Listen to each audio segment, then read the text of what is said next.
Hello everyone, welcome to my online classroom. तुम लोगों को कल मैंने सैंडविच थ्योरम पढ़ाया था। तो सैंडविच थ्योरम याद होगा कैसे बताया था मैंने तुम लोगों को कि एक फंक्शन है जो दो फंक्शंस के बीच में फंसा है। बीच में फंसे का मतलब ये है कि एक फंक्शन उससे बड़ा है और एक फंक्शन उससे छोटा है। वो कैसे मैंने तुमको लिख के भी दिखाया था मैथमेटिकली, और ड्रॉ भी करके दिखाया था ग्राफ में कैसे दिखता है। ठीक है, तो मैंने बोला था कि ऐसा कि f x is less than equal to g x is less than equal to h x, मतलब जी एफ और एच के बीच में है, उसका ग्राफ एफ और एच के एग्जैक्टली सेंटर में है। ठीक है, तो उसके बाद हमने एक कंडीशन लिखी थी कि अगर x a की तरफ जा रहा है तो मान लेते हैं f ऑफ x l की तरफ जा रहा है, और अगर x a की तरफ जा रहा है तो h ऑफ x भी l की तरफ जा रहा है। ठीक है ना, इसको हमने बोला कैसे था, मैं लिख ही देता हूँ वही सही रहेगा। ये तो हमने कंडीशन बोली थी कि ऐसा होना चाहिए सबसे पहले, और फिर बोला था if limit x tends to a f of x is equal to l and limit x tends to a h of x is equal to l, then limit x tends to a g of x is equal to l। ये sandwich theorem है। ठीक है, ये complete sandwich theorem है। इसके अलावा sandwich theorem में और कोई भी नहीं है, ऐसे टाइप्स वगैरह नहीं है कि ये टाइप है वो टाइप है। ठीक है, एक ही है बस सैंडविच थ्योरम में इतना सा। अब हमको है ना, इसके ऊपर एक सवाल मैंने तुम लोगों को करवा दिया था। हाँ, एक तो करवा ही दिया था मैंने, तो मैंने सोचा था आज कराऊंगा, लेकिन कल ही हो गया था वो चीज़ तो। ठीक है, इसके अलावा इसमें एक और टाइप के क्वेश्चंस बनते हैं। ठीक है ना, और वो क्वेश्चंस थोड़े से कॉम्प्लिकेटेड लगते हैं।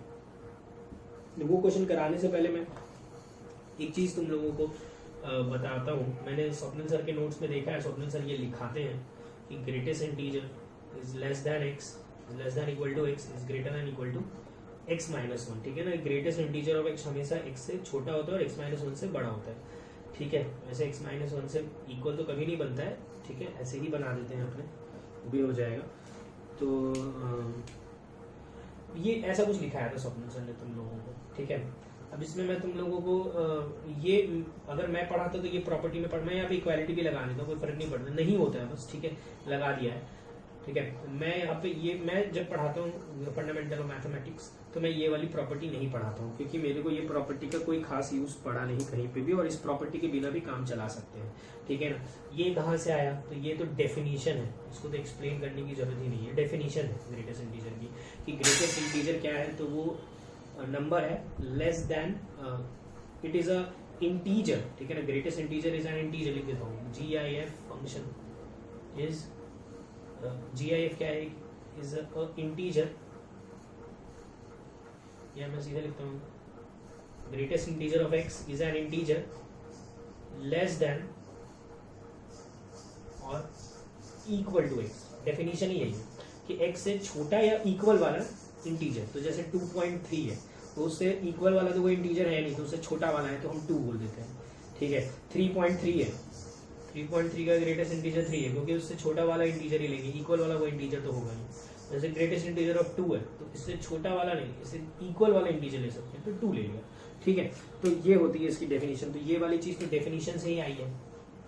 ठीक है, और वो x माइनस वन से बड़ा होता है, क्योंकि जस्ट छोटा वाला बोला हमने। ऐसे भी सोच सकते हो कि जस्ट छोटा वाला बोला तो ऑब्वियसली मतलब अगर 2.2 से जस्ट छोटा वाला इंटीजर बोलेंगे 2 तो वो 1 से तो बड़ा ही होगा।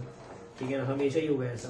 इसी के लिए ये हम प्रॉपर्टी लिखते हैं। अब इसको क्या खास कहीं पे यूज नहीं करते, स्वप्निल सर ने तुमको पढ़ाया इसलिए ये वाली प्रॉपर्टी सैंडविच थ्योरम के एक क्वेश्चन में अप्लाई कर सको। ठीक है, तो सैंडविच थ्योरम का वो सवाल मैं आज बस वही सवाल करा रहा हूँ, उसके अलावा कुछ भी नहीं कराऊंगा। ठीक है, तो मैं वो क्वेश्चन लिखता हूँ, तुम लोग देख लो ध्यान से, इवैल्यूएट। ठीक है, ये सवाल मुझे लगता है IIT में आ सकता है। ठीक है, उसका कारण मैं बताऊंगा, क्योंकि मेरे पास इसको सॉल्व करने के लिए एक जुगाड़ है। ठीक है, greatest integer of x, greatest integer of 2x, greatest integer of 3x dot dot dot greatest integer of nx upon n square. ठीक है, ये कुछ इन्फिनिटिव है, यहाँ पे n के ऊपर लिमिट दिया है, ये तुम समझ लेना, x के टर्म्स में आंसर आएगा। ठीक है ना, तो मतलब ये क्वेश्चन हमको सॉल्व करना है। तो अभी क्या ग्रेटेस्ट इंटीजर है, तो इसको करने का जो तरीका है उसको मेथड 1 बोल देते हैं हम, ठीक है। मेथड 1 में हम पढ़ेंगे सैंडविच थ्योरम, ठीक है। Method 1 is sandwich. Sandwich theorem में तुम लोगों को याद होगा हमने कल कैसे लिखा था, तो मैं सेम टू सेम तरीके से लिख रहा हूँ। जैसे मैं बोल सकता हूँ ग्रेटेस्ट इंटीजर ऑफ जो x है वो x से छोटा होगा और x माइनस 1 से बड़ा होगा, ठीक है। ऊपर लिखा ही है, कोई प्रॉब्लम नहीं है सर, ये तो आपने पूरा का पूरा वैसा ही छाप दिया, हाँ तो छापा ही है। ग्रेटेस्ट इंटीजर ऑफ 2x जो है वो 2x से छोटा होगा और 2x माइनस 1 से बड़ा होगा। ग्रेटेस्ट इंटीजर ऑफ 3x जो है वो 3x से छोटा होगा, 3x माइनस 1 से बड़ा होगा। सिमिलरली लिखते जाना और मैं लास्ट में लिख देता हूँ ग्रेटेस्ट इंटीजर ऑफ nx से छोटा होगा और nx माइनस 1 से बड़ा होगा।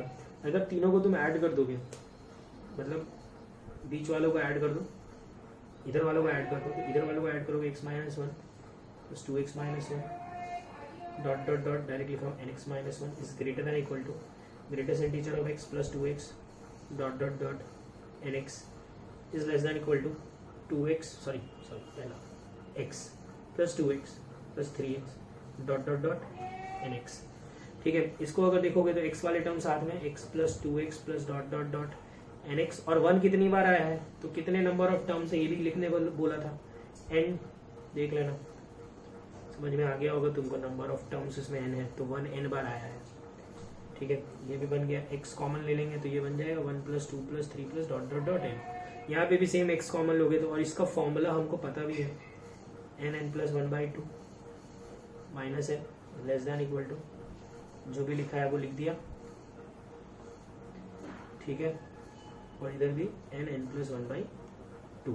अब तुम सवाल लिखोगे तो नीचे n स्क्वायर भी था तो ऑब्वियसली n स्क्वायर से डिवाइड करेंगे,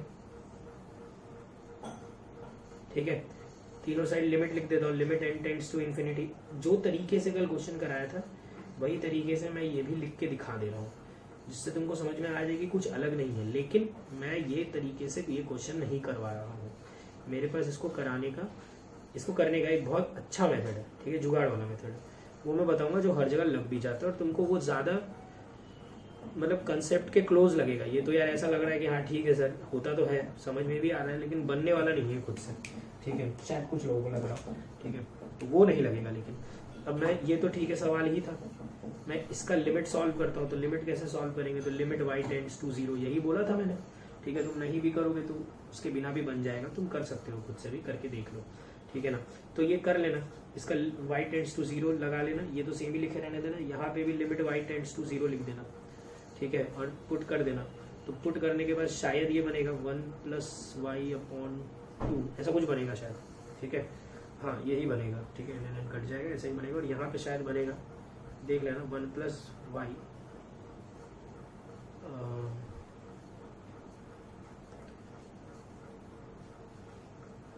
शायद, ठीक है, पता नहीं, ये देख लेना, तुम खुद ही देख लेना, ठीक है। ये क्या बन रहा है देख लेना तुम खुद ही। उसके बाद ये शायद ये बनेगा, लिख देता हूँ 1 plus y minus y upon 2y, शायद ये बनेगा अपॉन 2 से करके देखना। अब जब जैसे ही तुम इसमें y0 पुट करोगे तो ये x/2 बन जाएगा, ये भी x/2 बन जाएगा। तो इसका मतलब ये x/2 से x/2 के बीच में, मतलब इसकी वैल्यू क्या है, ये जो लिमिट आया था इसकी वैल्यू क्या है, इसकी वैल्यू x/2 है। क्लियर है ये, ठीक है। ये तुम करना खुद से, लास्ट वाला पार्ट तो खुद से ही सॉल्व करना, समझ में आ जाएगा। मैं तुमको इसका और आसान तरीका बताता हूँ इसको सॉल्व करने का, ठीक है। क्वेश्चन तो लिख ही देता हूँ मैं फिर से, limit n tends to infinity. देखो मैं फर्स्ट मेथड से अब एक भी क्वेश्चन करके नहीं दिखाऊंगा, क्योंकि मुझे वो मेथड ही ऐसा लगता है कि यार वो बस का ही नहीं है, ठीक है। अब मैं वो क्यों बता पा रहा हूँ, क्योंकि किसी ने मुझे बताया था, वो जिसने भी मुझे बताया था, जिस सर ने भी मुझे बताया था, वो भी इसलिए बता पा रहे थे क्योंकि उनको किसी ने बताया होगा या उन्होंने किसी किताब में पढ़ा होगा। खुद से तो मुझे नहीं लगता है कि इतना कॉम्प्लिकेटेड कुछ सोच पाए होंगे, ठीक है। और वैसे भी ये सारी चीज़ें बताने के बाद ही बनती हैं, ठीक है। तो अब देखो मैं इसका एक और मेथड बताता हूँ। तो तुमने एक चीज़ पढ़ी होगी, greatest integer of x plus fractional part of x is equal to x, मतलब डेफिनेशन ही यही होती है। इसको बोलते हैं इंटीग्रल पार्ट। किसी भी नंबर के पास दो चीज़ें होती है हमेशा, एक होता है उसका इंटीग्रल पार्ट और एक होता है उसका फ्रैक्शनल पार्ट, तभी वो नंबर बनता है। तुम बोलोगे सर ऐसा होता है कभी कभी कि उसका फ्रैक्शनल पार्ट होता ही नहीं है, तो मैंने कब ना बोला, होता है, सही बात है, ठीक है ना। 2 के पास सिर्फ इंटीग्रल पार्ट है, फ्रैक्शनल पार्ट उसका 0 है।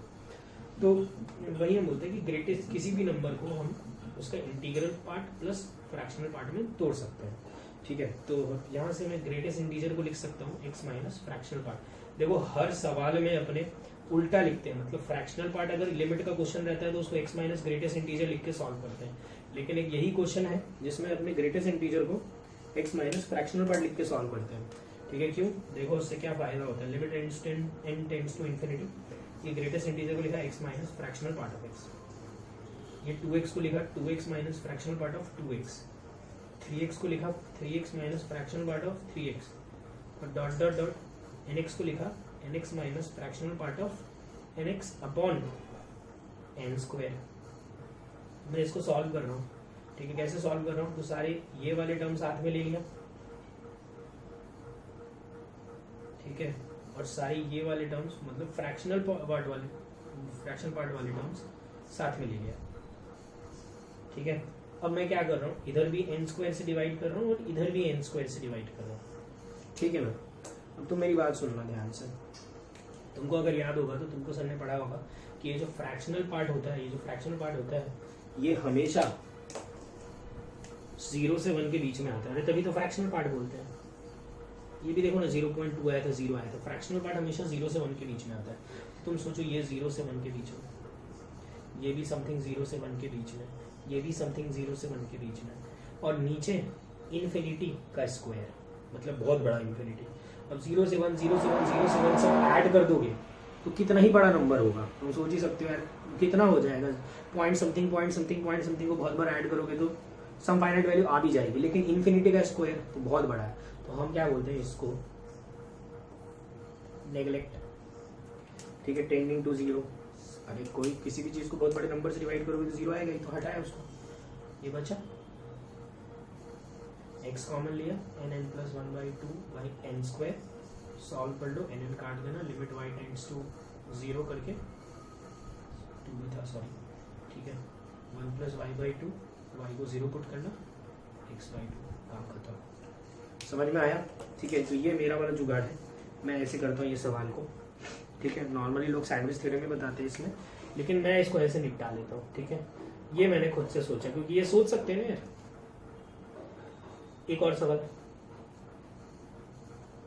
ठीक है, अब मैं मेथड 1 से करके नहीं दिखाऊंगा, जिसको अगर तुम करोगे मेथड 1 तब तो ये बहुत अच्छी बात है, क्योंकि करना ही चाहिए, मैं तो बोलूंगा मेथड 1 भी लगाना ही चाहिए। मैं भी आज तुमको पता इसलिए पा रहा हूँ क्योंकि मैंने खुद से लगा के उसको कम से कम लिख के तो देखा ही था सर के पढ़ाने के बाद, ठीक है। नहीं समझ में आया था, बस का नहीं था कि सर मैं नहीं सोच पाता, लेकिन अपन ने उसको याद करने की कोशिश, समझने की कोशिश की थी, तो वैसा ही तुम भी उसको याद करने की कोशिश तो कर ही लो, ठीक है, कि इस टाइप से अपने कर सकते हैं, क्योंकि वो काम भी आता है। मैं तुमको एक मीन्स में, ये 2 पॉइंट नहीं है, सब 2 इंटू है ये सब, ठीक है ना।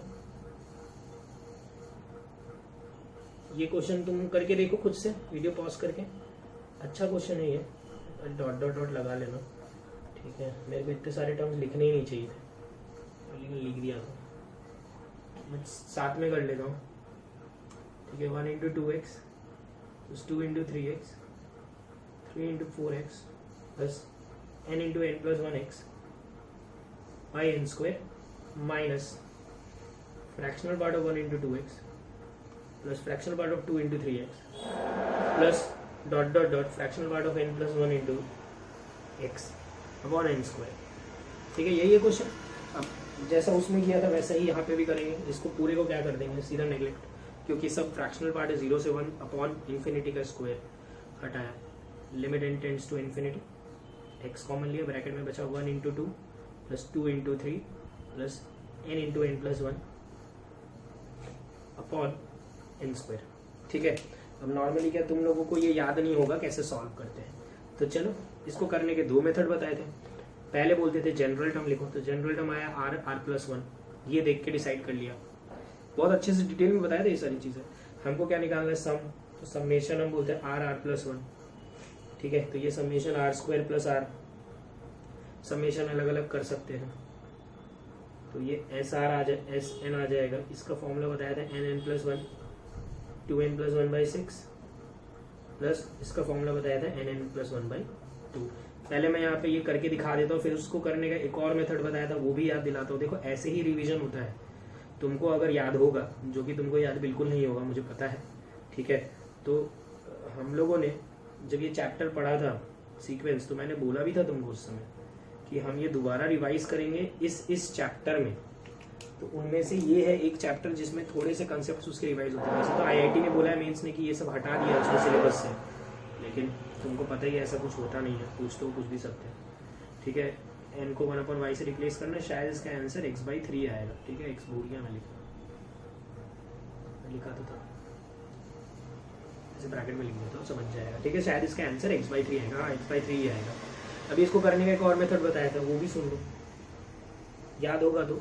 इसके बाद वाला माइनस इसके पहले वाला ऐसे तोड़ने बोला था, तो ये क्या लिखा है, ये एक्चुअली सॉल्व होने के बाद 3 लिखा है, तो मैं 3 से डिवाइड कर रहा हूँ वरना सवाल चेंज हो जाएगा। 1/3 इसको इसमें डाला, r+1 r+2 माइनस इसको इसमें डाला r-1 r+1, ठीक है। उसके बाद हम एक एक करके टर्म्स पुट करते हैं, तो अल्टरनेट टर्म्स कटते जाते हैं, तो यही आंसर आता है। मैंने बोला था ये ज़्यादा आसान मेथड है, इसलिए तुमको इसी पे फोकस कराया था मैंने। ये हमने एकदम एंड में पढ़ा था, ठीक है। ये तो देखो ना कितना अच्छा ढंग से आंसर भी आ गया, तो ये क्लियर है तुम्हारे, ठीक है। बाजू में काम चल रहा है यार, पता नहीं अचानक से, ठीक है, कुछ नहीं कर सकते, बनाना तो पड़ेगा ये वीडियो। 2 सवाल मैंने कराए, एक सवाल मैं तुमको होमवर्क दे रहा हूँ। आज का वीडियो मैं बहुत शॉर्ट सा रख रहा हूँ, उसका कारण मैं बताता हूँ कि क्या है कि मेरा देखो लिमिट का जो सिलेबस है ना वो इतना ही है, लेकिन अभी मैं 3-4 लेक्चर 5 लेक्चर और पढ़ाऊंगा, ठीक है। एक्स्ट्रा चीज़ें थोड़ी सी बता देता हूँ, थोड़े से बहुत ही कॉम्प्लिकेटेड अगर क्वेश्चन आ गए तो नहीं बताऊंगा तो नहीं बनने वाले फिर वो, ठीक है। ये क्यूब है तो मैं करा दे रहा हूँ, लेकिन तुम अगर अभी से कोई भी किताब चाहो, मेरी तो मैं शीट में होमवर्क दे रहा हूँ, ठीक है, तुम अगर वो सॉल्व करोगे तो तुमसे बहुत फटाफट क्वेश्चन बन जाएंगे वो। और कंफर्म बोलता है MHT CET mains and even advance के भी उसमें, अब एडवांस में तो नया सवाल आता है, वो तुम पे डिपेंड करता है कि तुम क्या करते हो, ठीक है। तो सब बन जाएंगे, तुम वो शीट सॉल्व कर लो, ठीक है। ये अगर तुम आओगे तो इसका आंसर है, सॉल्व करोगे तो इसका आंसर है x/4, ठीक है। तो ये तुम करो खुद से। अब मैं एक सवाल करा रहा हूँ बस, ठीक है। वो सवाल जेई मेंस में आया है, बहुत टफ क्वेश्चन है, ठीक है। और वो कौन से ईयर आया था वो भी बताता हूँ, 2010 में आया था वो, ठीक है, जिस साल मैंने पेपर दिया था, ठीक है। मैं उसके बारे में तुमको 2-3 चीज़ें बताता हूँ, सुन लो ध्यान से, ठीक है। जब जेई मीन्स, जेई लिख देता हूँ मैं, जेई मीन्स 2010, जेई एडवांस 2010, दोनों की बात कर रहा हूँ, ठीक है, क्योंकि मैंने दिया था, ठीक है। ये दोनों ही पेपर में, जेई मीन्स में मतलब क्या था कि मैथमेटिक्स टफ आया था, और मैं ये अपनी तारीफ नहीं कर रहा हूँ, ठीक है। मैथ्स टफ आया था, और एडवांस में तो मैथ्स बहुत टफ आया था, ठीक है, बहुत टफ आया था। तुम किसी भी कोई भी चैप्टर का सवाल देख लेना, जेई 2010 का, एडवांस 2010 का, किसी भी चैप्टर का तुमको समझ में आ जाएगा। तुमको मैट्राइसेस प्लस डिटरमिनेंट्स, ठीक है, इसका एडवांस 2010 का एक सवाल है, तुमको तुम्हारे 41 ईयर में मिल जाएगा, ठीक है। वो सवाल है ना, किसी भी इंस्टीट्यूट में नहीं कराते हैं। मैं जहाँ पे पहले पढ़ाता था वहाँ पे वो एडवांस 2010 वाला वो सवाल को गोल मार के दिया था कि करना है तो करो, नहीं करना है तो मत करो। वो फैकल्टीज टीचर से भी नहीं बनता, ठीक है। तुम करके देखना। मैं तो मतलब समझ लो 5 साल में 2-3 स्टूडेंट्स को बनाते हुए देखा है, और भी फालतू जुगाड़ लगा के मेरी हेल्प लेके ही बनाए हैं, ये भी तुमको बता देता हूँ, ठीक है। बाकी मैं तुम ये समझ लो 2-4 स्टूडेंट का नाम ही इसलिए ले रहा हूँ क्योंकि मैं बस उनको समझ गया था, इसलिए उनकी तारीफ कर रहा हूँ।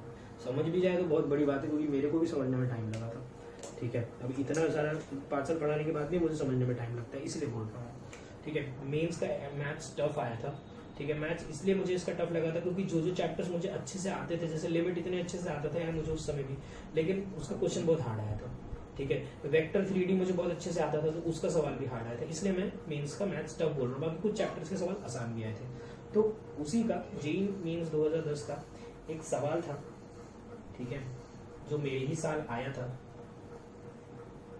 10 में। और ये मुझे लगता है कि आज तक का इन लोगों ने जो भी लिमिट्स के क्वेश्चंस पूछे हैं, जितने भी आईआईटी में पूछे हैं, एडवांस में भी इवन और मेंस में भी, सिर्फ लिमिट चैप्टर का, उसमें सबसे टफ क्वेश्चन है ये, ठीक है। सवाल है,